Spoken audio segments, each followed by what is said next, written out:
کہ اللہ سے ڈرتے رہو، بے شک اللہ تمہارے سب اعمال سے خبردار ہے۔ اور ان لوگوں جیسے نہ ہو جانا جنہوں نے اللہ کو بھلا دیا تو اللہ نے انہیں ایسا کر دیا کہ وہ خود اپنے آپ کو بھول گئے۔ یہی لوگ ہیں نافرمان۔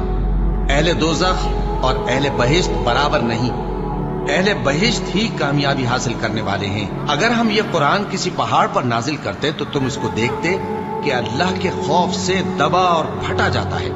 اور یہ مثالیں ہم لوگوں کے لیے بیان کرتے ہیں تاکہ وہ غور کریں۔ وہی اللہ ہے جس کے سوا کوئی معبود نہیں، پوشیدہ اور ظاہر کا جاننے والا، وہ بڑا مہربان ہے، نہایت رحم والا ہے۔